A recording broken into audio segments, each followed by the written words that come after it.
Hello, welcome to competitive easy math. আজকে আমরা PSC মিসলেনিয়াসের যে পরীক্ষাটা হলো সেই পরীক্ষাটা যে প্রশ্নগুলো এসেছে তার অঙ্কের প্রশ্নগুলো নিয়ে আমরা আলোচনা করব। তো এটা আমাদের এক প্রকার রিভিউ হয়ে যাবে, আর তোমরা যারা করে এসছো তারা একটু মিলিয়ে নিতে পারবে। তো দেখো প্রথমে কি বলছে, কোনো মূলধন বার্ষিক 6.14% হারে কত বছরে দ্বিগুণ হবে। দেখো, কোনো দ্বিগুণ যদি বলে, তোমার তো একটা নিজের টাকা দিয়েছো, দ্বিগুণ পাচ্ছ মানে কি, তুমি নিজের টাকা দিয়েছো আরও সেম পরিমাণ টাকা তুমি ইন্টারেস্ট হিসেবে পাচ্ছ। তার মানে তুমি যে টাকাটাই দিয়েছো সেই টাকাটাই তুমি সুদ হিসাবে পাচ্ছ।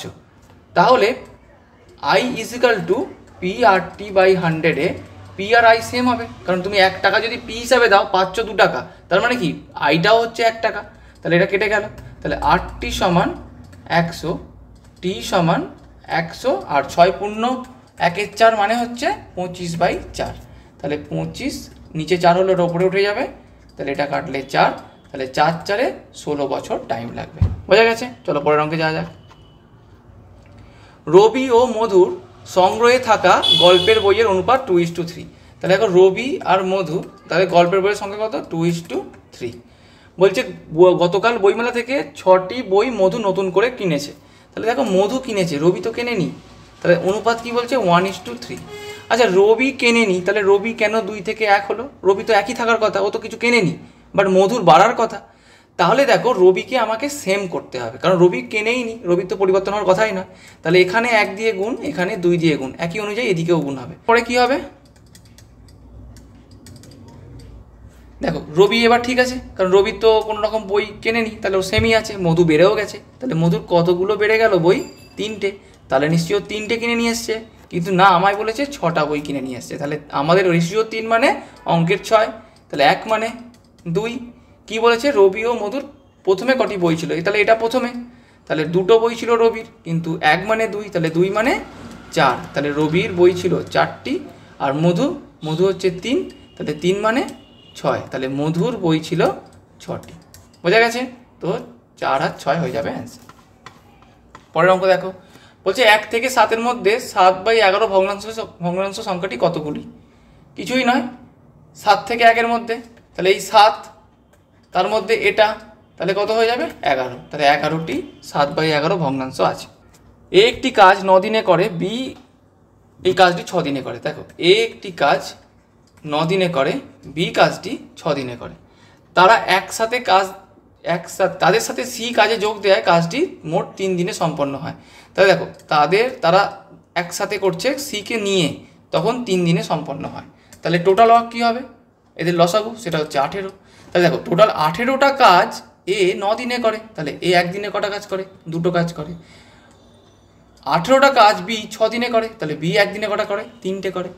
এরা 3জন মিলে 18টা কাজ 3 দিনে করে, তাহলে 1 দিনে কটা করে? 6টা করে। তাহলে এ প্লাস বি প্লাস সি 3জন মিলে 6টা কাজ করে, যেখানে এ একা 2টো, বি একা 3টে, তাহলে সি একা কটা করবে? সি করবে 1টি কাজ। তাহলে টোটাল কাজ কটা? 18টা। তাহলে সি 1 দিনে 1টাই করতে পারে, তাহলে 18টা কাজ করতে 18 দিন সময় লাগবে। এটা কি বলছে? সঠিক উত্তরটি নির্বাচন করো। 2টি অমূলত সংখ্যার যোগফল একটি অমূলত সংখ্যা। আচ্ছা, 2টি অমূলত সংখ্যার যোগফল সর্বদা একটি মূলত সংখ্যা। তারপরে 2টি অমূলত সংখ্যার যোগফল সর্বদা অমূলত। দেখো, অমূলত সংখ্যা বলতে আমি কি জানি? ধরো √2 আর √3, তো এদের যোগফল কি হবে? এটাই থাকবে। তাহলে এই সংখ্যাটা কি? এটাও একটা অমূলত সংখ্যা, কারণ এদেরকে প্রকাশ করা যায় না। তাহলে 2টি অমূলত সংখ্যার যোগফল একটি অমূলত সংখ্যা। ওকে, দেখো সিরিজটা কিন্তু ভেঙে দিয়েছে। 5, 7 আর একটা সেট, 6, 8, 12 একটা সেট, তাহলে 7, 9 কী হবে? দেখো, 5 থেকে কি হচ্ছে? 6, 6 থেকে কি হচ্ছে? 7, 7 থেকে কি হচ্ছে? 8, 8 থেকে কি হচ্ছে? 9, তাহলে 8 থেকে হচ্ছে 12, কত হলো? 4 গ্যাপ, তাহলে 12 থেকে কত হবে? 16। অপশান বি হয়ে যাবে রাইট। পরে দেখো, ঘড়িতে সকাল 9:15 বাজে, দেখতে কি এরকম হবে? দেখতে এইরকম হবে, কিন্তু অপশানে যদি এক্স্যাক্টলি 9:15 টাইম তোমরা ডিগ্রিতে বের করো, তাহলে এই অপশানগুলোর মধ্যে একটাও হওয়ার কথা নয়, কারণ 9:15 কখনোই স্ট্রেট লাইন হয় না। তাহলে কী হবে, নিশ্চয়ই 9 থেকে খানিকটা উঠে আছে, তাহলে অবশ্যই 180 থেকে কিছুটা কম হবে। তো অপশান যেহেতু কাছাকাছি কিছু নেই, তাহলে আমাকে 180 ধরে নিতে হবে। যদি এক্স্যাক্টলি অ্যান্সারটা হতো তাহলে সেটা 180 থেকে কম হতো, তো সেটা যেহেতু দেয়নি আমি আর করছি না। 1 থেকে 100 পর্যন্ত স্বাভাবিক সংখ্যাগুলোর যোগফল কী হবে? স্বাভাবিক সংখ্যার যোগফল কী হয়? n into n+1/2। তাহলে 100 ইন্টু 101/2, তাহলে কী হলো? 50। তাহলে অপশান বি হয়ে যাবে রাইট। মিতা ও অরুণ প্রথমে যথাক্রমে 700 টাকা এবং 900 টাকা দিয়ে একটি ব্যবসা শুরু করলো। 4 মাস পর মিতা আরও 500 টাকা যোগ করলো এবং অরুণ ওই সময় 300 টাকা উইথড্র করলো বা তুলে নিল। তো বছরের শেষে 1720 টাকা লাভ হলে মিতা এবং, দেখো অঙ্কটা কী বলছে, মিতা আর অরুণ, ওকে, মিতা কত দিয়ে ব্যবসা শুরু করেছে? 700। ক মাস খাটবে? 4 মাস, তো কোনো ঝামেলা নেই, 4 মাস খাটলো। এও 900, এও 4 মাস খাটলো। পরের বারে যেহেতু ভাগ ভাগ করে আছে, তারপরে আমি স্টেপে যোগ দেবো, আরও 500 অ্যাড করলো মিতা, তাহলে কত হয়ে গেল? 1200। সেটা 8 মাস খাটলো। এ তুলে নিল, 300 তুলে নিল, তাহলে 900 থেকে 300 থেকে 600 থাকলো, তাহলে এরও 8 মাস খাটলো। আমি যদি জিরোগুলোকে একটু কনসিডার না করি, কারণ সবেতেই আছে, আমি নাও কনসিডার করতে পারি, তাহলে এটা কী হয়ে যায়? 28, আর এটা হয়ে যায় 96। 124, এটা কি হয়ে যায়? 36 আর 48, 84। তাহলে 124:84, যদি 3 দিয়ে কাটাকাটি যায় তাহলে 31 আর 21। তাহলে বলতে পারি মিতা লাভ করেছে 31 টাকা আর অরুণ লাভ করেছে 21 টাকা। তাহলে মোট লাভ কত? 52 টাকা। এই 52 মানে ওরা কত বলছে? 1720। তাহলে 1 মানে কত?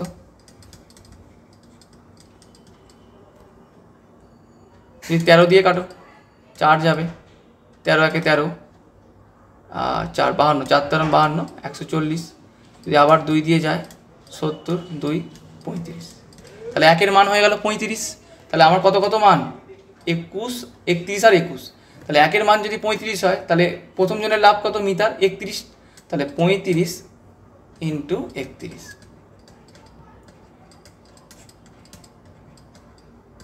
1085। আর এর লাভ কত? যদি আমি এখান থেকেই রেখে বলে দিতে পারি অপশান ডি হবে, তবু আমি করে দিচ্ছি। 21, 35 ইন্টু 21, 735। তাহলে এখানে অপশান ডি হয়ে যাবে রাইট। ওকে, চলো।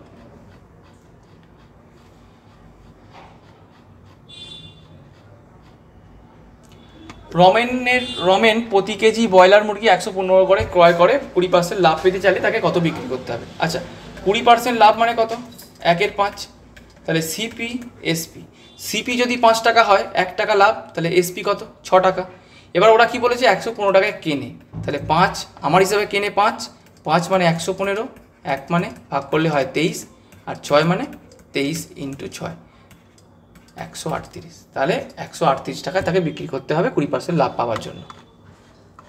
পরেরটা দেখো, অমল ও বিমল যথাক্রমে 500 টাকা 9 মাসের জন্য এবং কিছু টাকা 6 মাসের জন্য ব্যবসায় বিনিয়োগ করলো এবং মোট লাভ 69 এবং বিমল এত টাকা লভ্যাংশ পেল। দেখো অমল আর বিমল মিলে, দুজনে মিলে কত পেল? 69, যার মধ্যে বিমল পেল 46। তাহলে অমল কত? 23। তাহলে অমল আর বিমলের প্রফিট অনুপাত 46:23, না উল্টো হলো, বিমলের হচ্ছে 46, অমলের 23, তাহলে 1:2। এখানটা ভালো করে বোঝার চেষ্টা করো। আমরা কি জানি? প্রফিট মানে ইনভেস্টমেন্ট ইন্টু টাইম। তাহলে ইনভেস্টমেন্ট রেশিও আমার জানা নেই, 500 একটা আছে আর এক জায়গায় এক্স আছে ধরে নিলাম, বা আমি জানিই না ধরে নাও। টাইম রেশিও বলে দেওয়া আছে, কি বলে দেওয়া আছে?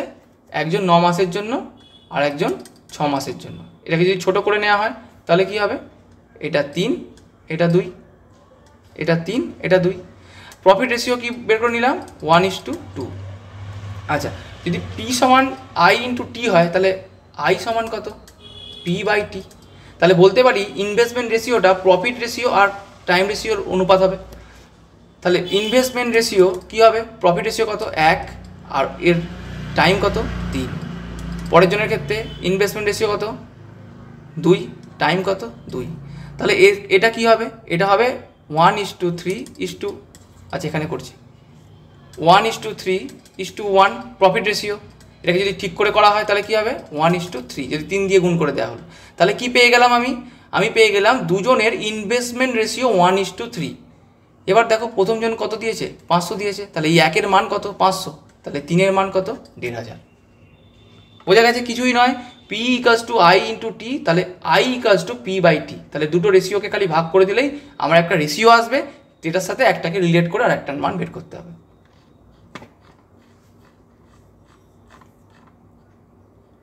আচ্ছা এই অঙ্কটা আমি দেখছিলাম 12টি কমলা লেবুকে 5টি ঝুড়িতে ভাগ করা হলো, এইটা একটু কনফিউজিং আছে, আমার মনে হয় এটা নিয়ে পিএসসি থেকে কিছু একটা বলবে, কারণ এই অ্যান্সারগুলো একটাও ঠিকঠাক নয় বা উপরের কোনোটিই নয়, এটা এই কথাটা হবে না। ওকে, 120 কিমি দূরত্ব বিশিষ্ট দুটি স্টেশনের থেকে বিপরীতমুখী দুটি ট্রেন 60 কিমি 30 কিমি বেগে একই সময় যাত্রা আরম্ভ করলো। দেখো এই অঙ্কটা কি বলছে, দুটো স্টেশন আছে, একজন এদিকে আসছে 60, একজন এদিকে আসছে 30, তাদের মধ্যে ডিস্টেন্স 120। বলছে অধিক গতিসম্পন্ন ট্রেন, মানে এটা বলছে 40 মিনিট যাত্রা শুরু কর দাঁড়িয়ে গেছে। আচ্ছা ঠিক আছে, অপর ট্রেনটি কতক্ষণ পর প্রথম ট্রেনটির সাথে মিলিত হবে, তাহলে ও 40 মিনিটই গেছে। আচ্ছা 40 মিনিট গেছে মানে ধর ও 60 কিমি/আওয়ার বেগে যায়, তো তাহলে 60 মিনিটে যায় 60 কিমি, কারণ 1 ঘন্টায় 60 কিমি যায়, মানে তাহলে 40 মিনিটে যাবে 40 কিমি। তাহলে ও এখান থেকে এখন পর্যন্ত এসেছে, সেটা হচ্ছে 40, তাহলে বাকিটা কত, বাকিটা নিশ্চয়ই 80, তা সেটা এ আসতে হবে একে, তাহলে এর 80 আসতে গেলে কত সময় লাগবে, দেখো ও 30 কিমি যায় 60 মিনিটে, কারণ 1 ঘন্টায় 30, তাহলে 80 কিমি যাবে কত মিনিটে, তাহলে 160 মিনিটে।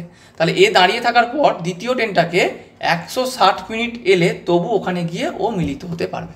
ওকে, বলছে কোনো ক্ষুদ্রতম সংখ্যা থেকে 1 বিয়োগ করলে বিয়োগফলটি 12, 16 এবং 28 দ্বারা বিভাজ্য হবে। প্রথমে দেখে নিই এইগুলো দ্বারা বিভাজ্য সংখ্যা কোনটা, সেটাকে কি করবো, লসাগু করব। এটা আমি যৌগিক সংখ্যা দিয়ে করতে পারি যদি সব করা কি যায়, তাহলে দেখো কি হচ্ছে, এটা আর যাবে না, 28, 3 28, 84, 84 × 4, তাহলে 336 হচ্ছে সেই নাম্বারটি যেটা বিভাজ্য হবে। বলছে না, সেটা ক্ষুদ্রতম কত থেকে বিয়োগ করলে সেই বিভাজ্য সংখ্যাটা আসবে। তাহলে দেখো আমার বিভাজ্য সংখ্যাটা 336, তাহলে 1 বিয়োগ করলে তাহলে সংখ্যাটা কত ছিল, নিশ্চয়ই 337, তাহলে 337 থেকে 1 বিয়োগ করলে তবু এই বিভাজ্য সংখ্যাটা চলে এলো।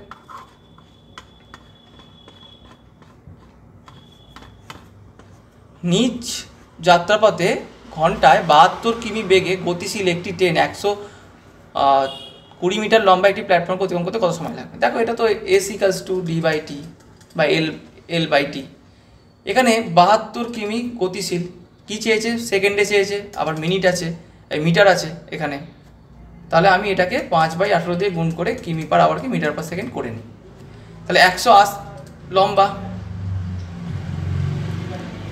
তাহলে 120 মিটার লম্বা হচ্ছে ট্রেনটা, কতটা প্ল্যাটফর্ম আছে, 80 প্ল্যাটফর্ম আছে, টাইম কত T, তাহলে দেখো 4×8 = 72, তাহলে 20 = 200/T, তাহলে T = 10, তাহলে 10 সেকেন্ডে ওটা অতিক্রম করতে পারবে। বলছে কোনো একটি সংখ্যার একক স্থানীয় অঙ্ক এবং দশম স্থানীয় অঙ্কের যোগফল নয়।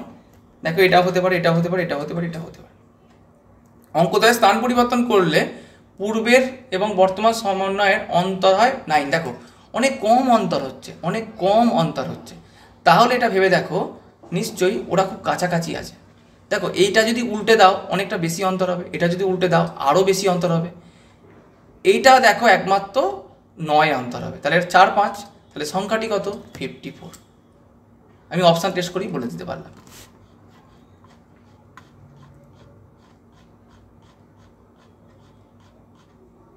একজন পাইকারি ওষুধ বিক্রেতা এক ক্রেতাকে 20% ছাড় দেওয়ার পরও 15% লাভ করে। এই অঙ্কগুলো ঠিক এইভাবে করতে হয়। 20% ছাড়, 20%কে যদি ভগ্নাংশ করার কথা হয় 1/5, ছাড় দিচ্ছে, তাহলে 5 টাকা যদি জিনিসটার দাম হয় সে 1 টাকা ছাড় দিচ্ছে, এসপি মানে হচ্ছে বিক্রি করা, তাহলে 1 টাকা ছাড় দিয়ে ক টাকায় বিক্রি করছে, 4 টাকায় বিক্রি করছে। আচ্ছা 15% মানে 3/20, তাহলে 20 যদি সিপি হয়, 20 যদি জিনিসটার দাম হয়, সে 3 টাকা লাভ করে, তাহলে ক টাকায় বিক্রি করবে? 23 টাকায় বিক্রি করবে। এবারে এটাকে সেম করতে হবে, তাহলে এখানে 23 দিয়ে গুণ, এখানে 4 দিয়ে গুণ, একইভাবে এখানেও 4 দিয়ে গুণ, এখানেও 23 দিয়ে গুণ। তাহলে এটা কত হলো? এটা 80, এটা 4 23 92, আর এটা 115। কিছু একটা মান যেহেতু নিশ্চয়ই বলে দিয়েছে। বলছে সর্বাধিক বিক্রি মূল্য 550 টাকা হলে তার প্রকৃত মূল্য কত? মনে হচ্ছে অপশানটা মিলবে না, কিছু সমস্যা আছে। উপরে কোনোটি নয় অ্যান্সার করে আসতে পারো, তবে আমার মনে হয় কিছু অঙ্কটা দেয়াতে সমস্যা থাকতে পারে। চলো, এইটা খুব ইম্পর্টেন্ট, ডিভিশনাল অ্যালগরিদম। এটা অ্যাকচুয়ালি তোমরা হয়তো এইভাবে দিয়েছো বলে বলছো, তোমরা সেই ছোটোবেলায় পড়েছিলে না, ভাজ্য সমান ভাজক গুণ ভাগফল যোগ ভাগশেষ। তাহলে ভাজ্য সমান ভাজক গুণ ভাগফল যোগ ভাগশেষ, অ্যাকচুয়ালি সেম জিনিস। এখানে ভাজ্য হচ্ছে তোমার এই 24, ভাজক হচ্ছে 2, ভাগফল হচ্ছে 11, আর এই হিসাবে বলছি আমি। এবার এটা একটা কন্ডিশান আছে, ডিভিশনাল অ্যালগরিদমের একটা কন্ডিশান আছে। সেটা কি? সেটা তোমরা নিজেরাও বলতে পারবে। তুমি ভেবে দেখো তো, তুমি যদি কাউকে 2 দিয়ে ভাগ করো, তার ভাগশেষ কী কী হতে পারে? তার ভাগশেষ কখনো 2 হতে পারে? কাউকে 2 দিয়ে ভাগ করছো, তার ভাগশেষ কখনো 2 হতে পারে? হতে পারে না। আচ্ছা, কাউকে তুমি 2 দিয়ে ভাগ করছো, তার ভাগশেষ কখনো 4 হতে পারে? নিশ্চয়ই হতে পারে না। তাহলে কি হতে পারে? ভাগশেষ নয় 0 হতে পারে, না হলে 2 এর থেকে কম হতে পারে। তাহলে সব এখানে ভাগফল ভাজকগুলো সব 2 করে, তাহলে আমার ভাগফল এই ভাগশেষ কিন্তু অলওয়েজ 0 বা 2 এর থেকে কম হবে। তাহলে এটাও হবে না, এটাও হবে না, একমাত্র সি একটা হবে। তাহলে অপশান নাম্বার সি হয়ে যাবে তোমার রাইট অ্যান্সার। কি বলছে? একটি বাগানে 127টি চারা গাছ আছে, বাগানটিতে যতগুলি সারি আছে ততগুলি গাছ আছে। অ্যাকচুয়ালি স্কোয়ার টাইপ বাগান আছে, স্কোয়ার টাইপ বাগান। বলছে 6টি চারা গাছ অতিরিক্ত হলো, তাহলে আমি স্কোয়ারে সাজাতে গেলে আমার 6টি বাদ গেল, তাহলে কত হলো? 121। এবার 121 কার স্কোয়ার? তো তোমরা সবাই জানো 11 স্কোয়ার, তাহলে 11টি সারি আছে। 3টি ক্রমিক সমানুপাতিক ধনাত্মক সংখ্যার গুণফল হচ্ছে 343। দেখো, B square equals to AC হয়, তোমরা জানো, মধ্য সমানুপাতিক বা যে কোনো সমানুপাতিকের ক্ষেত্রে যদি এগুলো ধরা হয়, যেহেতু 3টে সংখ্যা বলেছি তাহলে আমি এটাই ধরবো। তাহলে দেখো, বি কিউব বি স্কোয়ারের সাথে যদি একটা বি গুণ দিই, তাহলে এ সি, তার সাথে আর একটা বি গুণ দিলাম, তাহলে বি কিউব সমান কি বলতে পারি? এ বি সি, 3টি সংখ্যার গুণফল, সেটা কত? 343। তাহলে বি কিউব সমান 343, তাহলে বি সমান 7 তো। এবার বলছে প্রথম ও তৃতীয় মধ্য সমানুপাতিক কত? তাহলে দেখো, এই অঙ্কটা তো মাঝখানে সমানুপাতিক, তাহলে প্রথম দ্বিতীয় আমি জানি না কি হবে, কিন্তু এর মাঝখানে সমানুপাতিক তো বি হবে, তো সেটা মধ্য সমানুপাতিক কী হবে? বি হবে, তার মান 7ই হবে। দুটি সংখ্যার অনুপাত 5:13, গসাগু এত। দেখো, গসাগু যদি অনুপাতের সাথে গসাগু গুণ হয় তাহলে সংখ্যা তৈরি হয়। তাহলে এখানে গসাগু 11, তাহলে গুণ হলে কত হবে? 55, আর এখানে কত হবে? 13, তাহলে 143। তাহলে সংখ্যাগুলো হবে 55 আর 143। 100 টাকা এ ও বির মধ্যে এমনভাবে ভাগ করে দেওয়া হলো, এ ও বি এর প্রাপ্ত অনুপাত 9:11, মানে একদম সহজ অঙ্ক। তাহলে একজন 9 টাকা পেলো, একজন 11 টাকা পেলো, তাহলে মোট কত টাকা পেলো? 20 টাকা। কিন্তু ওরা বলছে না, এটা 100 টাকা। তাহলে 1 মানে কত টাকা? 5 টাকা। তাহলে 9 মানে 45 টাকা, আর 11 মানে 55 টাকা। হয়ে গেছে। প্রশ্ন কিন্তু খুব সহজ ছিল, খুব যে কঠিন তো বলা যাবেই না। তো 100 প্রশ্ন কমপ্লিট। তোমার যদি ভালো লাগে এটা শেয়ার করে দিও আর সাবস্ক্রাইব করে